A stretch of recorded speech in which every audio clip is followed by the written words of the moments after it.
Welcome back to the Artie Lange Show. On the phone now, legendary, retired NHL right-winger for the St. Louis Blues, now a broadcaster for the NHL Network, here to talk some hockey. Please welcome one of my heroes, Kelly Chase. Kelly, what's up, buddy? How's it going, bud? Good. First of all, before we get into some hockey, we like to verify Dan Filato, our radio producer's stories. He claims, Dan, explain to Kelly what you say happened with you and him in the back of a cab in Chicago, and then Kelly, confirm this if you can. Kelly, we were driving down Lakeshore Drive at a very high rate of speed in a cab, and the cab driver would not turn the radio down, and there were three of us in the cab, and you pulled his head through the little window. True or false? You know what, though? It's true, but he was scaring me a little bit because he wouldn't slow it down, and I could smell some obscene substance. Maybe, really? Yeah, and it was one of those deals where I just felt like, I had a couple of years left, and I figured, what the hell, get a little bit more in the bank for the family before this guy crashes us into a wall. Good idea, man. Yeah, sometimes cab drivers, you're my hero for that story, because cab drivers, a lot of them, when they have attitudes, they don't think anyone's ever going to stick up for themselves. They're intimidated by cab drivers, so I appreciate that. Well, you know what? When you're in with them, I kind of get a chuckle out of them sometimes, and the whole honking thing when you can't go anywhere, all of that, I get a chuckle out of it. And the only thing that I have, and I like when they go fast. I don't mind the speeding thing. I'm all good with that. Right. The problem I have is when I know that you're not even paying attention, or when they're talking they got you in the car, they're talking on the phone, and they're acting like a jackass driving. And you're like, hey, buddy, listen, I don't mind you driving fast. Pay attention to driving fast. Yeah. Okay, yeah, drive, but at least pay attention to what you're doing that's crazy. Well, we appreciate. I don't like. Yeah, we appreciate that story. I do at least. So okay, so Chicago just advanced. Give us the lowdown here. Blackhawks, Penguins. Who's winning this thing? What's happening? What are you thinking? Well, listen, you know what? The Penguins, if they get to the finals, it's going to be with Volkun in net, because their number one goalie has really struggled. So he's in trouble. With all the depth in the Penguins team and all of the firepower they have, there's no excuse for them getting out of the East. There's only two teams in the East that could battle every day in the West, and that's Boston and Pittsburgh. They don't like to hear that in New York. They don't like to hear that in the places out in the East. But the truth is, there's only two teams worth a damn in the East, and that's the two teams, Boston and the Pittsburgh Penguins. Now, if someone comes out of there, it's because, other than them, it's because Pittsburgh's goalies stink. And if you're in the West, anybody could have won. There was a team in the Columbus Blue Jackets that didn't get in the playoffs that could have gone as far as anyone else in the playoffs. Their goalie Bobrovsky is a goalie that can really he does fantastic things. He in my opinion is the Vezina Trophy winner this year. So they don't even get in the playoffs, and so that whole West is wide open. Chicago's going to have their hands full with a lot of teams, and I can tell you right now, the best series in hockey right now is St. Louis, LA. Two huge teams, right? Absolutely running the hell out of one another.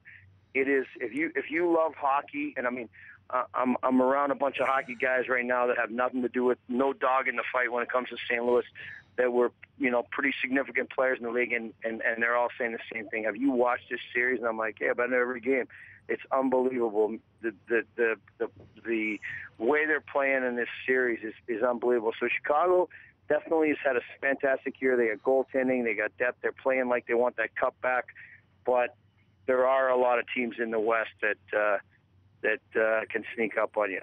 Hey, Kelly, you were just saying... Don't count Anaheim out, by the way, fellas. Okay. Right. The Ducks are pretty fantastic.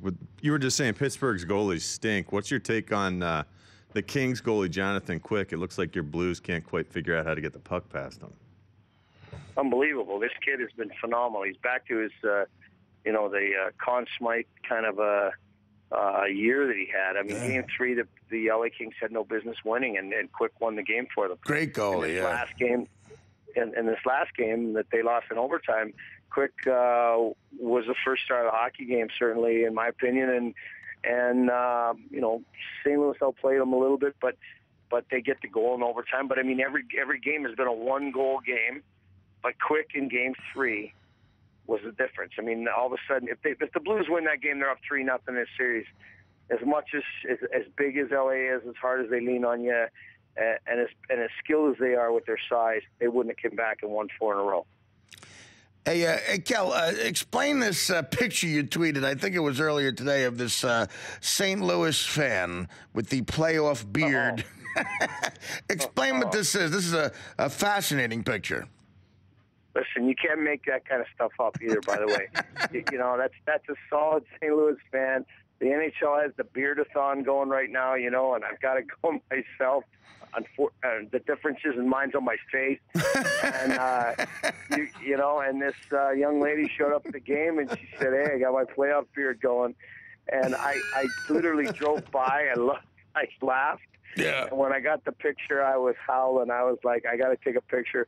And I took the picture, and I just said, hey, you got to love St. Louis fans. Anything for charity. Definitely. Hey, as one of the toughest guys to ever play in the NHL, what's your take on the Derrick Rose situation, opting not to play in the playoffs? Listen, you know what?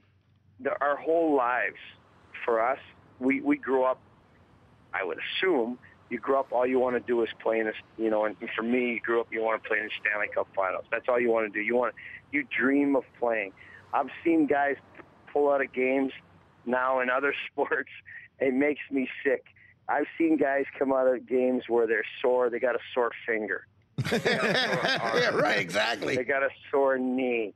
Are you, like when you're playing, you're freezing your ass off in Saskatchewan, and you're playing in the middle of the winter under a yard light, road hockey with your buddies. You're talking about the Stanley Cup and playing in the Stanley Cup Finals and what it would be like and how, you know, and then you get there and you say, you know, injury or, you know, I'm not sure if I can go 100%. You know what, I think I'll be holding the team back. Like, that's when you cut your finger off like Ronnie Lott to play. Yeah. Like, that's when you, right. like, seriously, like, I mean, when you're done the game, all you have left in your life, when you're done the game, it's a hard thing to retire when you have that kind of passion. It's a hard thing for guys to let go of because that's what drives them. And when you leave the game, all you really have is your integrity, and you have what the only and the best thing that some guy that played with you can say about you is, I'd want that guy on my team. Right. It's the best thing that anybody can say about a player when he's done. And I would like to think that every guy that I played with would want to say that about me. To say, in the playoffs, for me, okay, I'm done. You know, and there's lots of good guys I played with that I want to be at a barbecue in the summer with them, but I don't want them on my damn team in the winter. Okay? Yeah, makes sense. You know what I mean? Like, they're good guys. They're good guys. They're not who I want on my team. They're not guys that I want to win with. And so people are always like, that guy's an ass. You know, he doesn't, you know, I don't like this about him. You know, was he a winner? Does he want to play in the playoffs? Does he want to play hard in the playoffs? Does he want to pay the price to win? Okay, well, you know what? I can get over all the other stuff if he really cares about winning. And then, you know, the guys that are soft that you want to be at the barbecue with in the summertime, we'll gather them all around. Right. Yeah, that's the worst thing you can be called in the world is soft. Well, I mean, so what you're saying, Kel, is you'd rather be known to someone as a jerk than a guy who you know, is soft. Well, I don't want to ever be called soft. I don't care what the rest of it comes with it. I don't ever want to be soft. Okay. I grew up with with the whole demeanor about, you know, the pride of that. So that part of it, I never want to be called. But I don't really want to be called a jerk. But I think there's two ways to go about it too. And yet but if somebody said, hey, you know, he said this to me and it offended me, or hey, he did this, but you know what? I'll tell you what, he ran through a wall for the team, and you want him on your team? Well, then I could care less. Kelly, do you think you're seeing what's happening with football and, you know, Roger Goodell and the safety issues, the helmets, the no hitting here, no putting your head down here, and, you know, maybe no kickoffs because you don't want people getting that head of steam up and cheap shots and what's safe, what isn't safe. Do you think that'll bleed into hockey someday and your brand of hockey might become obsolete someday?